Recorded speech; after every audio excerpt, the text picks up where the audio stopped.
Bom, continuando. Se a gente terminar. Em qualquer caso, pode-se dizer que a análise de neuroses infantis possui um interesse teórico particularmente alto. Proporciona-nos, por assim dizer, tanta ajuda no sentido de uma compreensão adequada das neuroses dos adultos, quanto os sonhos infantis em relação aos sonhos dos adultos. Não é que sejam, na verdade, mais perspícuos ou mais pobres de elementos. De fato, a dificuldade de perceber o acesso à vida mental de uma criança torna uma tarefa particularmente difícil para o médico. Não obstante, por não haver ainda tantos dos depósitos posteriores, a essência da neurose salta aos olhos com uma nitidez inequívoca. Na fase atual da batalha que se desenrola à volta da psicanálise, a resistência às suas descobertas tomou, como sabemos, uma nova forma. Antigamente, as pessoas contentavam-se em discutir a realidade dos fatos estabelecidos pela análise. E, para esse propósito, a melhor técnica parecia ser a de evitar examiná-los. Esse procedimento parece estar se exaurindo lentamente e as pessoas adotam agora outro plano. Reconhecer os fatos, mas eliminar por meio de interpretações torcidas as consequências a que eles se seguem, e de modo que os críticos podem ainda resguardar-se das novidades objetáveis tão eficientemente como antes. O estudo das neuroses infantis expõe a completa inadequação dessas tentativas superficiais e arbitrárias de reinterpretação.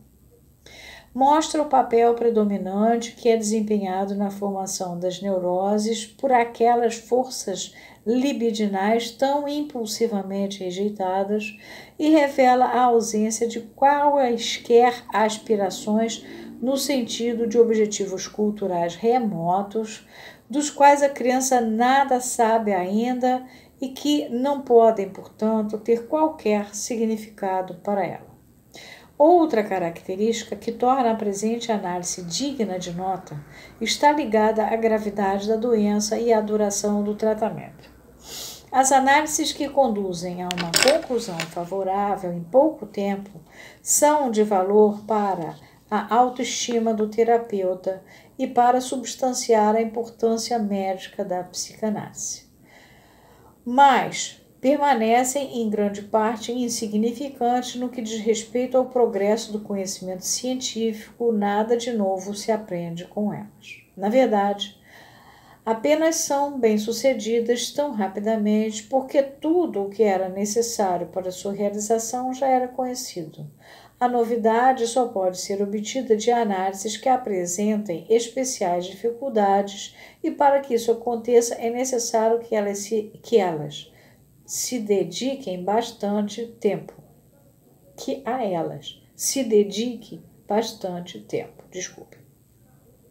Apenas em tais casos conseguimos descer aos estratos mais profundos e mais primitivos do desenvolvimento mental e destes obter soluções para os problemas das formações posteriores. Depois disso, sentimos que, estritamente falando, só uma análise que penetrou tão fundo merece esse nome. Naturalmente, um único caso não nos dá toda a informação que gostaríamos de ter, ou melhor dizendo, poderia ensinar-nos tudo, se estivéssemos numa posição de tudo compreender e se não fôssemos compelidos pela inexperiência de nossa própria percepção a contentarmos-nos com pouco. Ele está no início de carreira dele, gente. No que diz respeito a essas férteis dificuldades, o caso que eu vou expor nada deixa a desejar. Os primeiros anos do tratamento produziram escassas mudanças devido a uma concatenação afortunada. Devido a uma concatenação afortunada, todas as circunstâncias externas conjugaram-se, todavia, para tornar possível proceder à experiência terapêutica. Acredito que, em circunstâncias menos favoráveis, o tratamento teria sido abandonado depois de pouco tempo. Do ponto de vista médico, posso apenas declarar que, num caso dessa natureza, devemos comportar-nos tão atemporalmente, ele põe entre aspas, quanto o próprio inconsciente. Ver o inconsciente, que é a primeira tópica do Freud, de 1915, a parte 5 tá no volume 14, eu já falei isso para vocês. Se desejamos aprender ou conseguir alguma coisa. Ele tinha noção que o consciente era atemporal.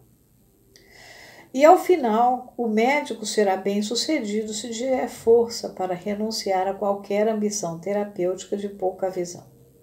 Não se deve esperar que a soma de paciência, adaptabilidade, compreensão interna, insight e confiança exigida do paciente e de seus parentes se apresente em muitos outros casos. O analista, contudo, tem o direito de achar que os resultados que obteve de tão extenso trabalho no caso ajudem substancialmente a reduzir a duração do tratamento em um caso subsequente de igual gravidade e que, ao submeter-se numa ocasião única à atemporalidade do inconsciente, ele estará perto de dominá-lo no final.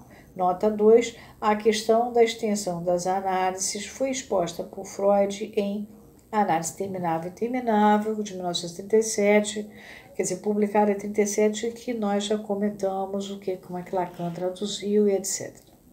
Que é análise finita ou infinita, e eu descobri que está onde, então é análise finita e infinita. O paciente a que me refiro aqui permaneceu muito tempo inexpugnavelmente entrincheirado por trás de uma atitude de amável apatia. Escutava, compreendia e permanecia inabordável. Sua indiscutível inteligência estava assim separada das forças instintuais, deve ser pulsionais, que governam seu comportamento nas poucas relações vitais que lhe restavam. Exigiu uma longa educação, introduzi-lo e assumir uma parcela independente no trabalho. E quando, como resultado desse esforço, começou pela primeira vez a sentir alívio, desistiu imediatamente de trabalhar com o objetivo de evitar quaisquer outras mudanças e de permanecer confortavelmente na situação que for assim estabelecida. Sua retração diante de uma existência autossuficiente era tão grande que excedia todas as aflições da sua doença. Só haveria um meio de superar isso. Fui obrigado a esperar até que seu afeiçoamento a mim se tornasse forte o suficiente para contrabalançar essa retração e então jogar um fator contra o outro. Na verdade, uma aliança terapêutica. Determinei, mas não antes que houvesse indícios dignos de confiança, que me levassem a julgar que chegara um momento certo que o tratamento seria concluído numa determinada data fixa, não importando o quanto houvesse progredido. Eu estava resolvido a manter a data, e finalmente o paciente chegou à conclusão de que eu estava falando sério. Sob a pressão inexorável desse limite fixado, sua resistência e sua fixação na doença cederam, e então, num período desproporcionalmente curto, a análise produziu todo o material que tornou possível esclarecer as inibições e elaborar e eliminar os seus sintomas.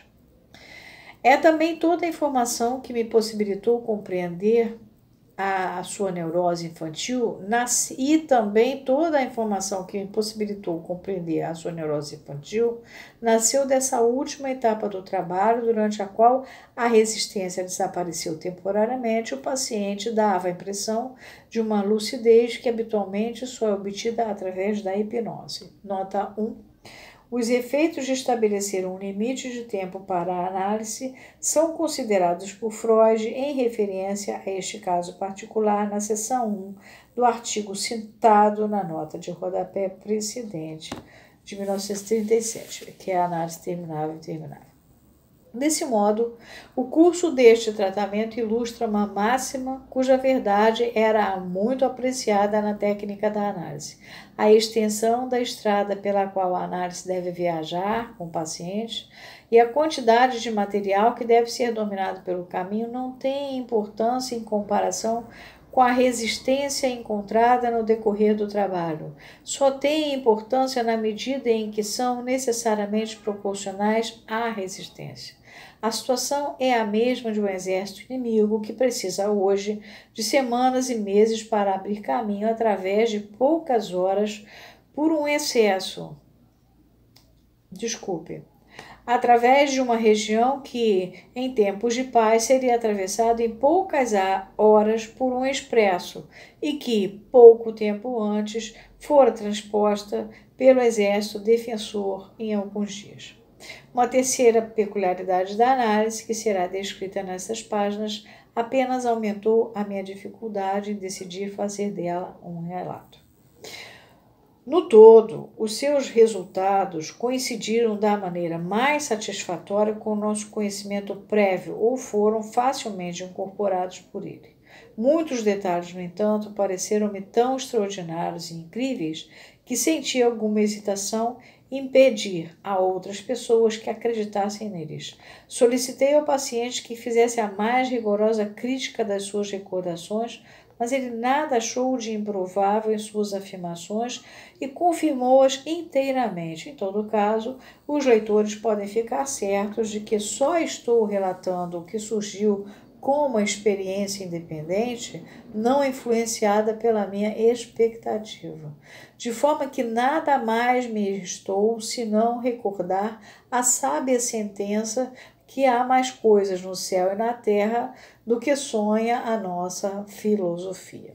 Qualquer um que pudesse conseguir eliminar ainda mais completamente as suas convicções pré-existentes, descobriria, sem dúvida, ainda mais coisas como estas. Nota: a cronologia bastante complicada do caso tornar-se-á mais clara se for feita referência à nota de rodapé, à página 150 adiante. Mais tarde a gente vê isso.